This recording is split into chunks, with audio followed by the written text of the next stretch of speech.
마가복음 4장 13절서부터 20절까지 말씀 우리 함께 읽겠습니다. 시작. 그리고 예수께서 그들에게 말씀하셨다. 너희가 이 비유를 알아듣지 못하면서 어떻게 모든 비유를 이해하겠느냐. 씨를 뿌리는 사람은 말씀을 뿌리는 것이다. 길가에 뿌려지는 것들이란 이런 사람들이다. 그들에게 말씀이 뿌려질 때에 그들이 말씀을 듣기는 하지만 곧바로 사탄이 와서 그들에게 뿌려진 그 말씀을 빼앗아 간다. 돌짝밭에 뿌려지는 것들란 이런 사람들이다. 그들은 말씀을 들으면 곧 기쁘게 받아들이기는 하지만 그들 속에 뿌리가 없어서 오래가지 못하고 그 말씀 때문에 환난이나 박해가 일어나면 곧 걸려 넘어진다. 가시덤불 속에 뿌려지는 것들이란 달리 이런 사람들을 가리키는데 그들은 말씀을 듣기는 하지만 세상의 염려와 재물의 유혹과 그 밖에 다른 일에 욕심이 들어와 말씀을 막아서 열매를 맺지 못한다.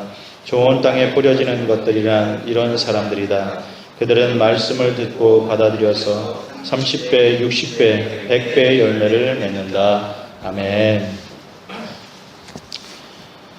우리 안에 있는 네 가지 마음이라고 하는 제목으로 함께 말씀을 나누기를 원하는데요. 이 부제를 다루면 열매 맺는 신앙생활 이렇게 달아볼 수 있을 것입니다. 사람이 이 세상에서 살아있는 동안에 해야 할 가장 중요한 일이 무엇일까요?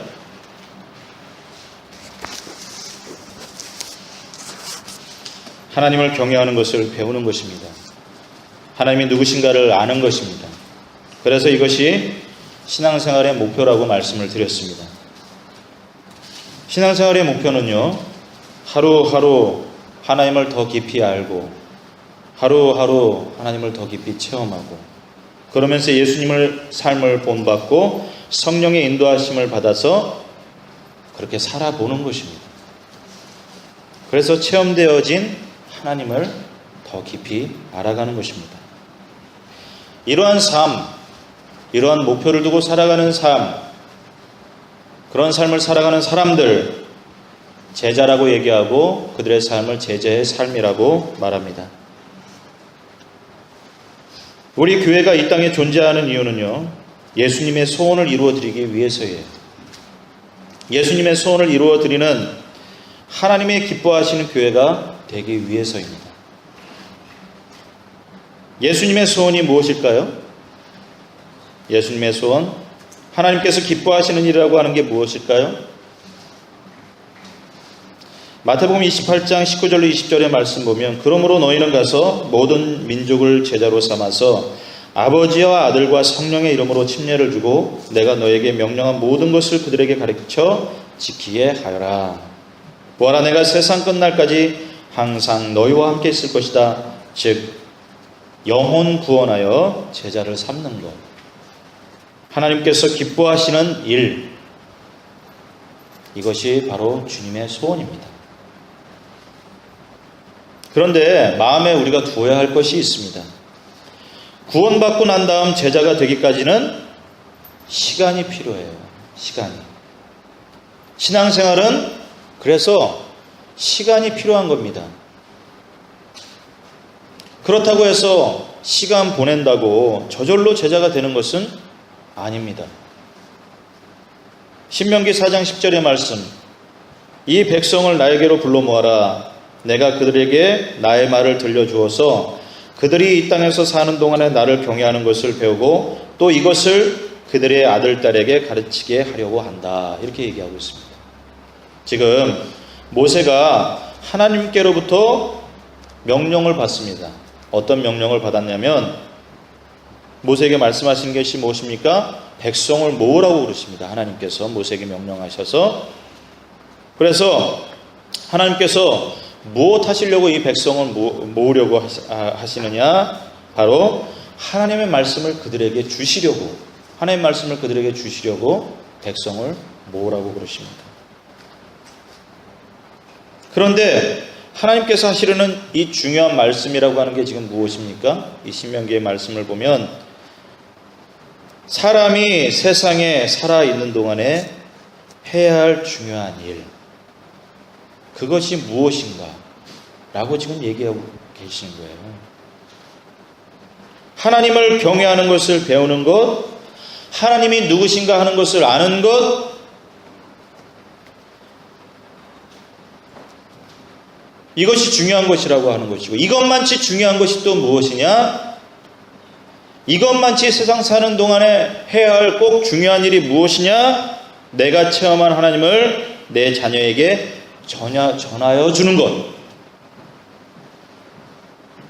이 두 가지를 지금 모세를 통해서 이스라엘 백성에게 요구하고 계십니다. 너희들이 먼저 하나님을 체험해야 되고, 그 다음에는 체험된 하나님을 너희 자녀들에게 전해야 된다. 이 땅에 살아가면서 반드시 해야 될 일이다. 다시 말씀드리면, 하나님의 말씀을 듣고 배워서 듣고 깨달은 하나님의 말씀을 전달하는 삶, 이것이 하나님께서 우리가 이 땅에 사는 동안 하기를 원하시는 일들입니다. 이것을 우리는 줄여서 그냥 사명이랍니다. 그래서 우리에게 주어져 있는 생명은 사명을 이루기 위해서 하나님께서 주신 것입니다. 그리고 이 사명을 이루는 사람들이 바로 제자입니다. 이 제자들은 예수님이 하셨던 영혼 구원하여 죄 삼는 일을 합니다. 사도 바울이 제자가 되는 것은, 다시 말씀드리면, 신앙이 성장하고 성숙하여 남을 가르칠 수 있는 정도가 되는 사람들, 그것을 에베소서 4장 11절로 15절에 이렇게 얘기합니다. 그분이 어떤 사람은 사도로, 어떤 사람은 예언자로, 어떤 사람은 복음 전도자로, 또 어떤 사람은 목사와 교사로 삼으셨습니다. 그것은 성도들을 준비시켜서 봉사의 일을 하게 하여 그리스도의 몸을 세우게 하려고 하는 것입니다. 그래 우리 모두가 하나님의 아들을 믿는 일과 아는 일에 하나가 되고 온전한 사람이 되어서 그리스도의 충만하심의 경지에까지 다다르게 됩니다. 우리는 더 이상 어린아이로 있어서는 안 됩니다. 우리는 인간의 속임수나 간교한 술수에 빠져서 온갖 교훈의 풍조에 흔들리거나 이리저리 밀려 다니지 말아야 합니다. 우리는 사랑으로 진리를 말하고 살면서 모든 면에서 자라나서 머리가 되시는 그리스도에게까지 다다라야 합니다. 이것이 지금 사도 바울이 얘기하고 있는 것입니다. 그리하여 우리 모두가 하나님의 아들을 믿는 일과 아는 일에 하나가 되고 온전한 사람이 되어서 그리스도의 충만하심의 경지에까지 다다르게 되는 삶, 그 삶이 크리스찬의 삶이고요, 제자의 삶입니다.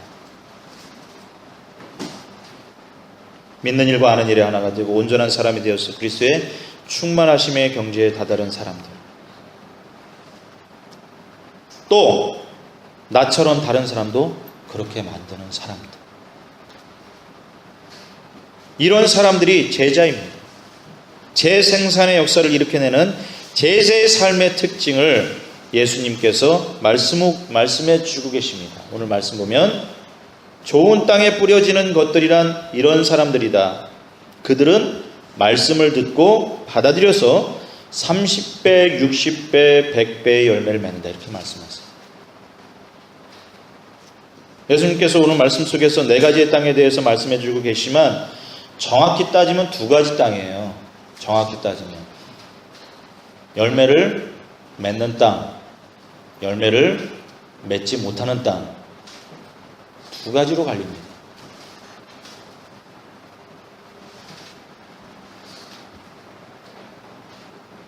열매를 맺는 땅은 30배, 60배, 100배 그 이상의 열매를 맛보는 것이죠. 열매를 맺기에 충분한 그런 어떤 자연분을 갖고 있는 그런 땅들, 그 땅을 예수님은 옥토, 즉 좋은 땅이라고 말씀하십니다. 기름진 땅이라고 말씀하십니다. 그런데 열매를 못 맺는 땅이 있습니다. 길가와 같이 사람들이 많이 다녀서 딱딱한 땅, 좋은 땅인 것처럼 보이는데 실상은 조금만 파고 들어가 보면 돌이 가득한 땅, 그래서 뿌리가 내리지 못하는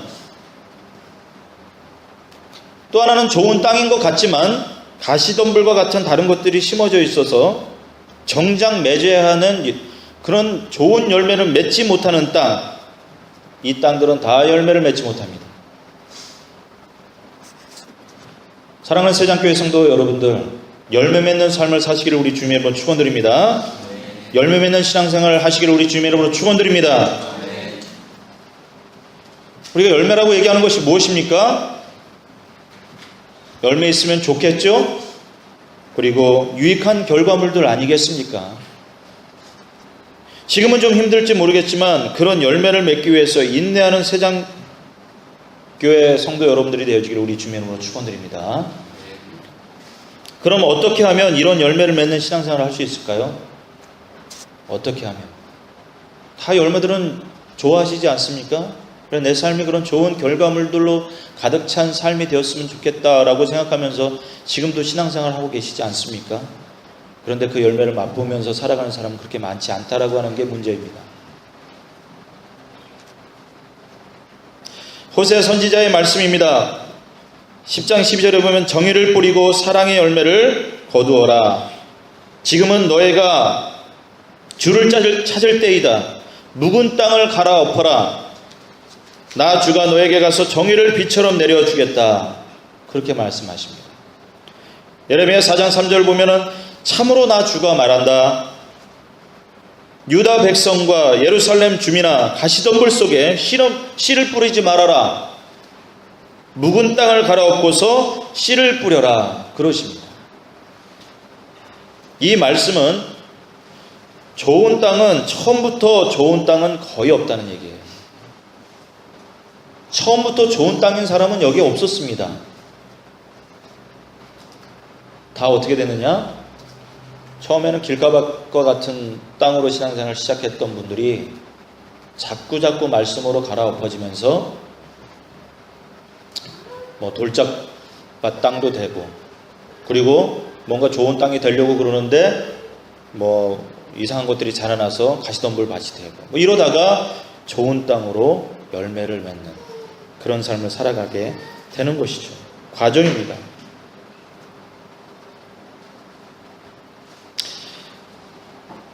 대부분의 땅이 다 정성을 들여서 사람의 손이 닿아서 좋아진 땅들이 대부분이에요. 그것이 갈아엎는 작업입니다. 갈아엎는 작업. 오늘 말씀 보시면 좋은 땅의 마음을 예수님께서 풀어주시는데, 그렇게 좋은 땅이 되어지는 그런 마음들을 가진 사람, 그런 삶의 태도들을 가진 사람들을 보니까 이렇게 얘기하십니다. 열매를 30배, 60배, 100배의 열매를 맺는 사람들을 보니까 말씀을 듣고 받아들인 사람들, 그렇습니다. 말씀을 듣고 받아들이신 사람들. Listen, accept. 두 가지가 있는 사람들이라고 하는 것이에요. 사랑하는 세장교회 성도 여러분들, 하나님의 말씀을 듣고 배우십시오. 듣고 배우십시오. 그러면 어느 때 배웁니까? 어느 때 배웁니까? 교실에 앉아 있는데 다 배웁니까, 학생들이? 어떤 분들은 듣는 것 같지만 눈 뜨고 자는 사람도 있고, 그리고 딴 생각하고, 데이트할 생각하고, 이러면서 시간은 같이 보내고 있지만 배우는 정도는 다 틀린 거예요. 배우는 정도는. 그죠? 정작 배우는 사람들 보면 선생님에게 집중하고 그 선생님에서 나오는 얘기에 집중하고 또 그것을 받아들이는 사람들, 이해하는 사람들, 이때 배움이 일어납니다. 구원받고 제자의 삶을 살아가도록 하시는데 하나님께서는 그런 사람들에게 말씀을 주세요. 말씀을. 그래서 제자의 삶은 믿음으로 구원받으며 시작되는 것입니다. 믿음으로 구원받으며 시작되는데, 그런데 그 믿음이라고 하는 것은 무엇으로 시작되느냐 하면 회개로 시작합니다. 회개가요, 땅을 갈아엎는 것과 우리의 마음을 생각할 그런 우리의 마음 자체가 땅을 갈아엎는 것과 같은 그런 역할을 합니다. 땅을 갈아엎는 것과 같은, 우리의 생각을 갈아엎는, 우리의 가치관을 갈아엎는, 우리의 시각을 갈아엎는 그런 작업이 되는 것이 바로 이 회개하는 일입니다. 회개는요, 삶의 방향을 재설정하는 것입니다. 이기적인 나 중심적인 삶에서 하나님 중심적인 자녀의 삶을 사는 것.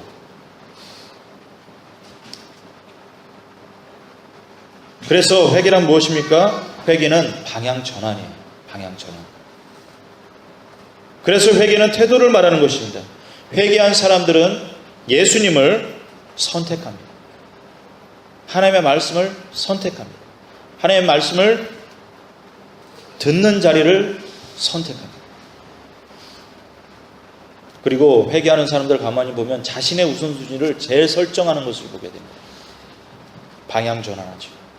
이제까지 내가 귀중하게 여겼던 것들을 귀중하지 않은 것, 혹은 덜 중요한 것으로 생각하고 자신의 방향을 전환하는 사람들을 얘기합니다. 그래서 믿음의 삶은 꼭 이 회개를 동반합니다. 절대로 회개 없이 믿음 생활로 들어가는 사람들은 없습니다. 자기가 문제가 있다는 것과 부족하다는 것과 도움을 받아야 될 심령이라고 하는 것을 인정하고 구세주를 붙잡는 영혼들, 꼭 회개합니다. 그래서 자신의 관점을, 자신의 그런 세상을 바라보는 관점을 완전히 바꿉니다. 그래서 영적인 사람이요, 그냥 그 눈에 보여지고 있는 그런 현상만을 바라보는 그런 삶이 되는 것이 아니라 그 너머의 것들을 보면서 살아가기 시작해요. 너머의 것들. 안 보이는 것들을 보면서 살아가기 시작해요.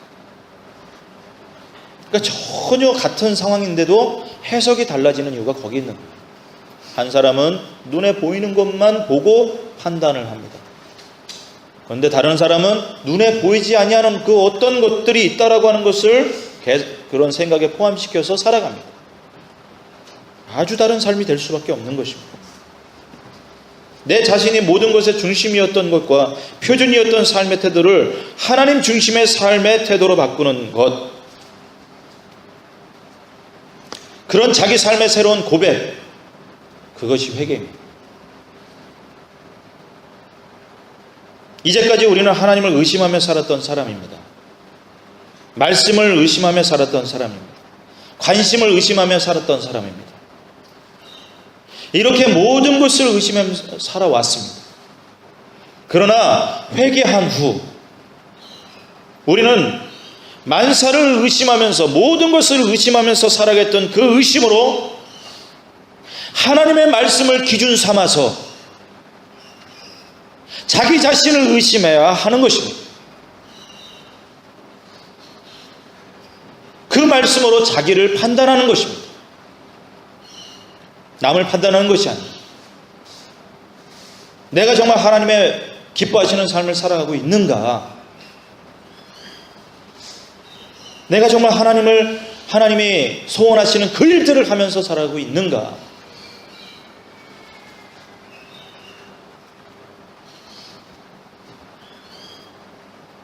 이러한 삶의 태도, 그것이 회개입니다.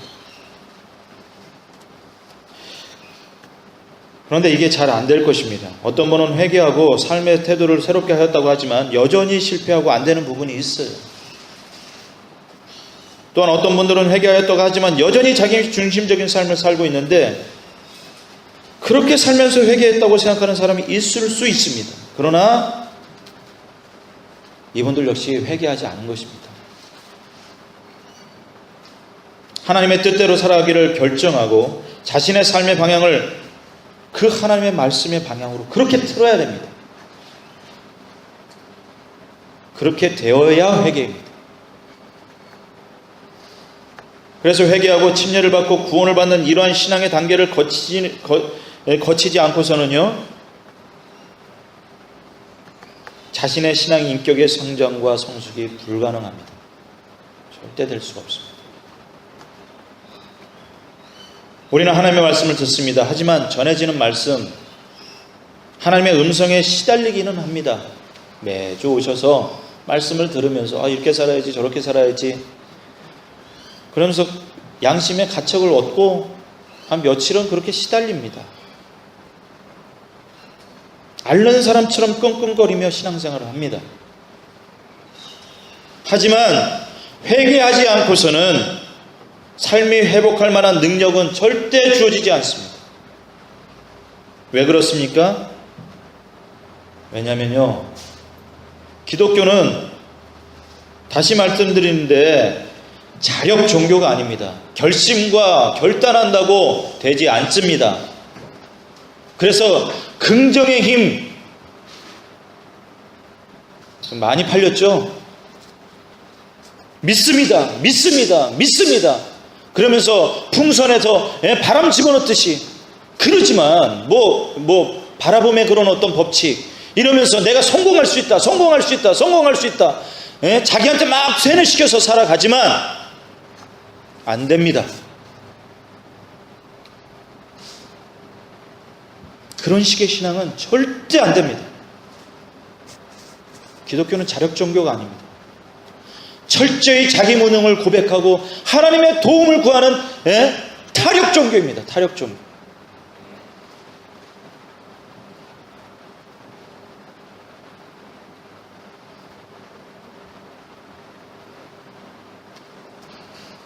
그래서 회개하지 않고서는 삶이 회복할 만한 능력은 주어지지 않는 것입니다.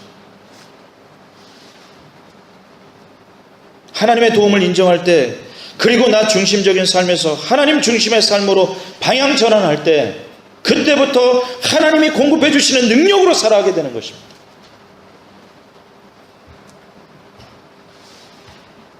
능력이란 내가 하나님의 일에 대하여 책임을 맡고 순종할 때 나타나는 자연스러운 영성이에요. 자연스러운 영성.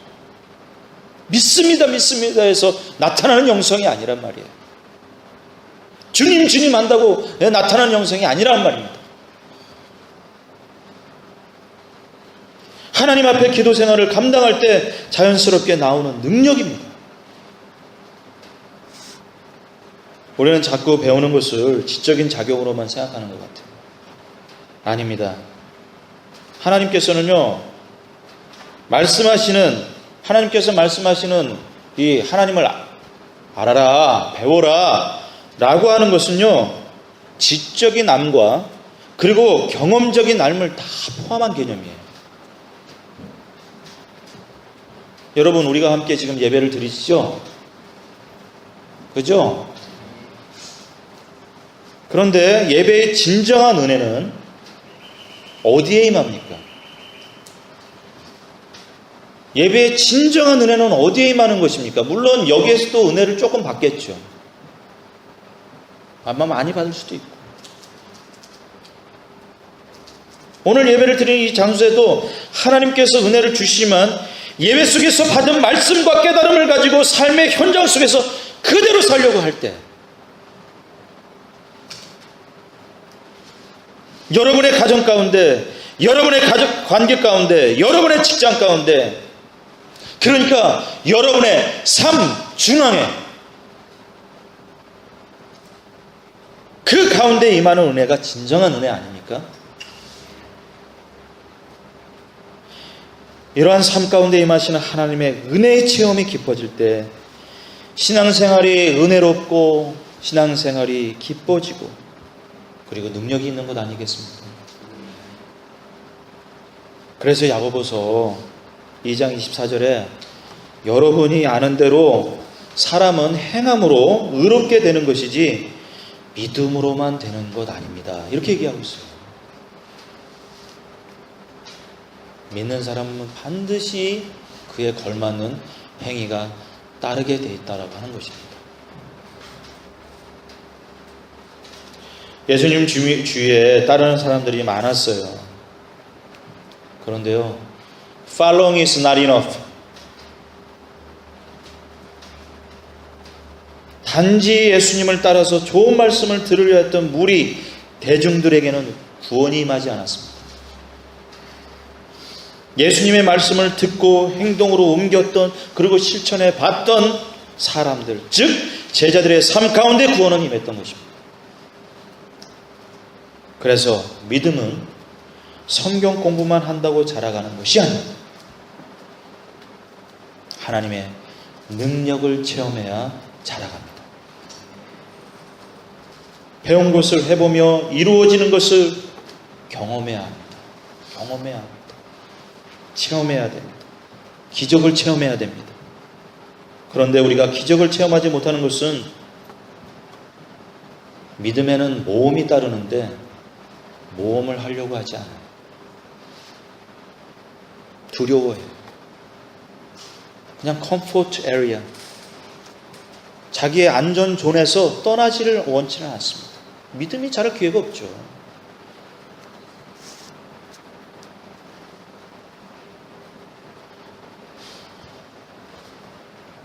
여러분 가만히 생각해 보세요. 가만히 있는다고 열매를 맺나요? 가만히 있는다고 열매를 맺나요?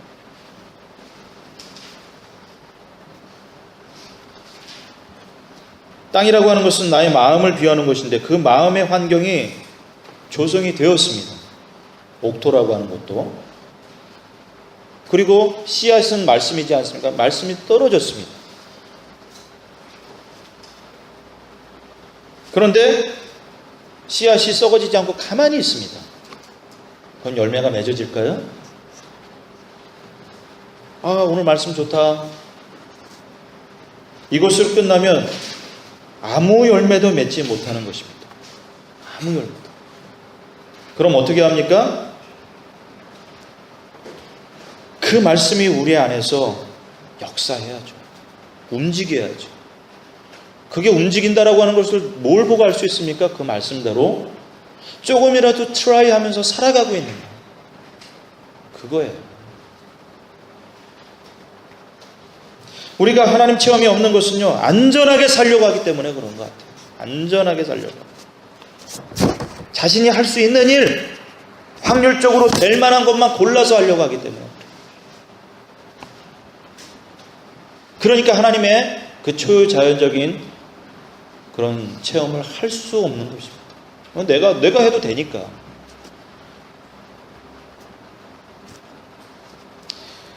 신앙생활이라고 하는 거 자꾸 말씀드리지만 옛 습관과의 싸움입니다. 예수님을 믿고 난 다음에 과거에 예수님 믿기 전에 행동들을, 그 행동들을 방해하는 것이 무엇이냐? 예수님 믿기 전에 그런 옛 습관입니다. 말버릇, 자신만 아는 이기적인 모습, 고집, 교만. 마음이 높으면요, 불평과 원망과 짜증과 쓴뿌리가 우리 속에서 올라오게 돼 있어요. 금방 우리 마음은 가시덤불과 같은 잡초로 뒤덮여지게 돼 있어요. 그래서 낮은 마음, 가난한 마음, 그 마음이 있어야 말씀을 듣고 말씀을 받는 것 같습니다. 저가 들은 말씀인데 이 순간 귀는 막혀지게 돼 있어요. 그렇게 많이 들으셨으면 삶이 변화해야 되는데 변화는 없는데, 그럼 또 들으셔야 돼요. 반복해서 들어야 돼요. 그래야 되지 않겠습니까? 마음이 가난하면 절망하는 심정이나 열등의식이 생기지 않습니다. 이미 가난하기 때문에 그렇습니다. 성도님들이 아셔야 할 것은요, 가난한 마음과 비굴한 마음은 전혀 다르다라고 하는 것입니다. 가난한 마음은 하나님이 우리의 삶을 통해 우리를 연단하시고 계시다는 것을 인정하는 것이에요. 가난한 마음에 하나님의 은혜가 임합니다. 그래서 주님께서는 마태복음 5장 3절에 마음이 가난한 사람은 복이 있다. 왜 복이 있느냐? 하늘나라가 그들의 것이기 때문에, 천국이 그들의 것이기 때문에 라고 얘기하고 있습니다. 그러니까 가난한 마음을 살아가고 나면 천국에 가서가 천국이 아니라 지금 이 땅에서도 그 천국을 맛보면서 살아가는 삶이 된다라고 하는 것이에요. 마음이 높은 분들 보세요. 모든 게 다 짜증이고 불평이고 불만. 마음에 드는 게 없어요. 정치도 마음에 안 들고, 남편도 마음에 안 들고, 아내도 마음에 안 들고, 자식도 마음에 안 들고, 텔레비전 보다가 리모컨 던져버린다니까요. 에이 이러면서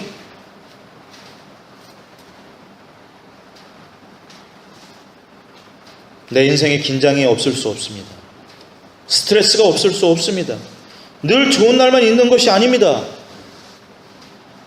그런데 이런 긴장과 스트레스가 어디서부터 옵니까? 나를 숨이 막히게 하는 것들이 무엇입니까? 지금 오늘 말씀 보면 영적인 것들이 있대요.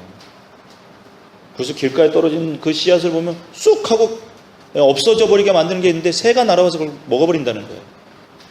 악한 마귀 얘기하는 것 아닙니까? 영적인 것들이 있다라고 하는 것이에요. 첫 번째로는.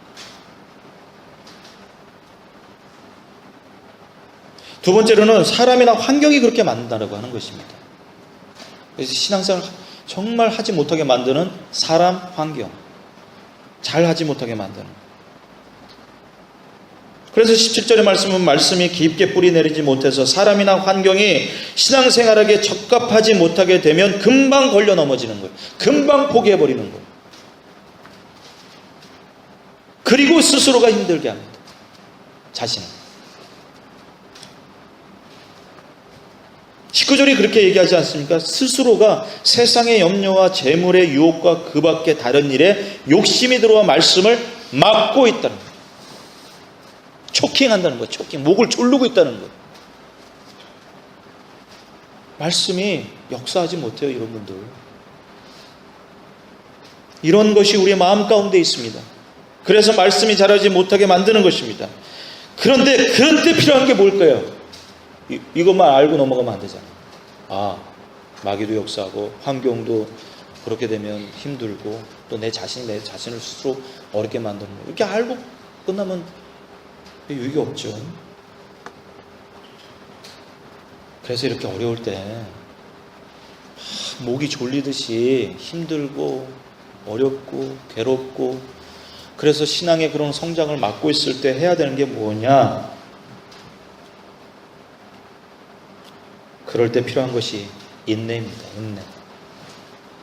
인내가 필요합니다. 우리 교회는 이미 이 인내가 있습니다.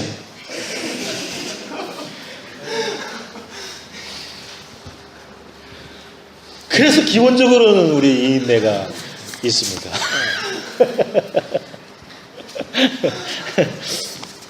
네. 잘 못 알아들으지. 우리 권사님 성함이 이인내십니다. 그래서 우리 교회는 이미 이 인내가 있어요. 그래서 할렐루야 감사합니다. 그래서 히브리서 10장 36절에 보면 너에게 인내가 필요함은 너희가 하나님의 뜻을 행한 후에 약속하신 것을 받기 위함이다. 약속하신 열매가 있어요. 여러분들 우리 신앙 살아가는 사람들은 열매가 있어요. 근데 인내가 없으면 이거 맛보지 못합니다.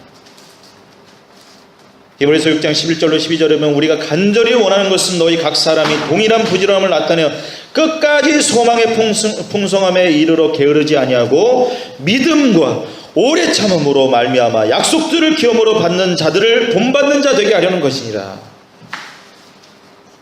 예? 믿음과 오래 참음으로 말미암아 약속들은 뭡니까? 열매죠? 기업으로 받게 합니다. 그래서 낮아진 마음을 가진 사람들은 하나님의 은혜가 임하시기를 기다리는 사람들이에요. 인내하면서 그 열매가 나타날 때까지 소망을 품고 감사의 소망을 품고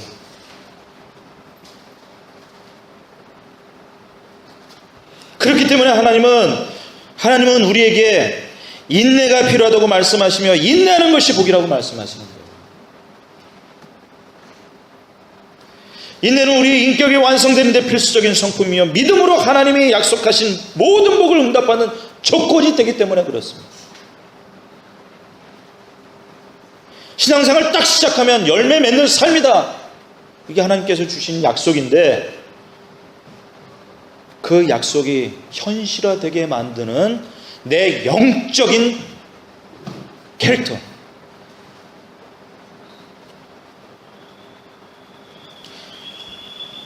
컨디션이라는 얘기예요. 하나님으로부터 복을 받은 모든 사람들은요, 인내를 배운 사람들이었어요. 믿음의 조상 아브라함도 얘가 아니었죠? 그죠? 아브라함이 복을 받은 이유도 인내할 수 있었기 때문에 그래요. 얼마 동안요? 받을 때까지, 끝까지.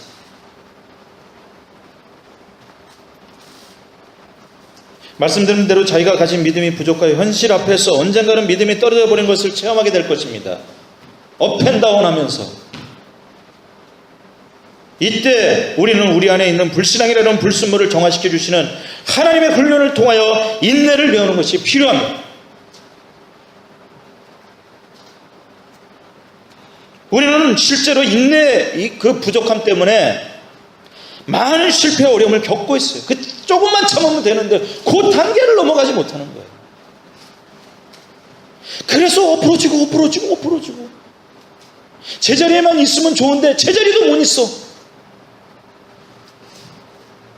퇴보하는 거예요. 퇴보.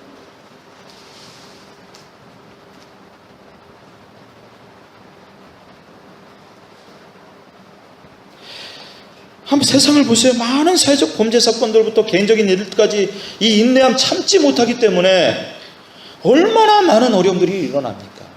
서로에게 참지 못하고, 환경에 참지 못하고, 내 자신에게 실망합니다.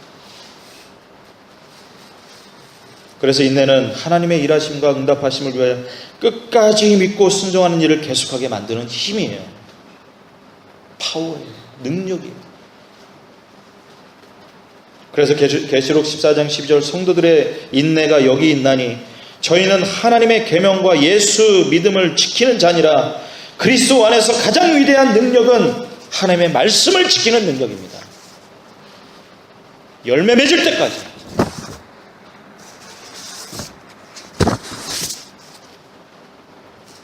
인내는 포기의 순간을 넘기는 것이에요. 여러분 계속하기만 한다면 빨리 간 사람이나 더디게 간 사람이나 똑같이 다 천리길을 갈 수 있습니다.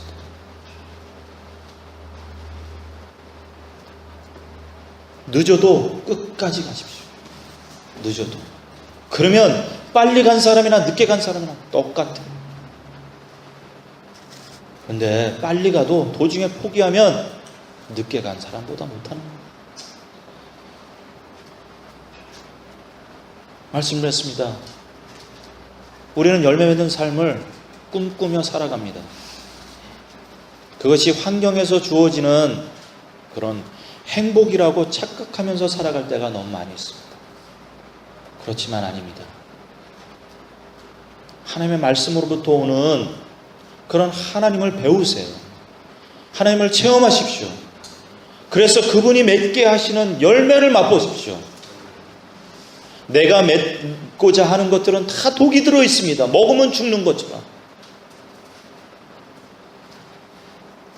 그러나 하나님께서 맺게 하시는 열매는 우리에게 가장 적합하고 아름다운 것, 적절한 걸로 인생의 열매를 맺게 하십니다. 그러자면 방해물이 있어요. 스트레스가 있어요. 고난이 있어요. 힘들어요. 그거 하나님께서 없애주지 않습니다. 그거 극복하고 넘어가게 하시죠.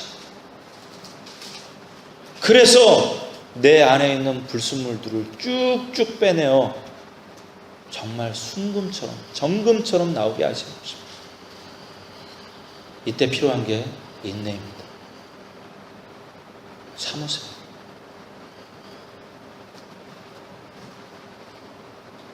참으세요.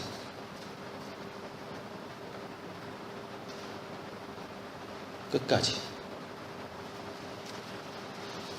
주님은 십자가 위에서 죽기까지 참으셨습니다. 나를 위해서, 여러분들을 위해서. 그런 삶을 살아가셔서 아름다운 하나님께서 주신 그 열매를 맛보시는 여러분들 되어주시기를 우리 주님으로 축원드립니다. 기도하겠습니다.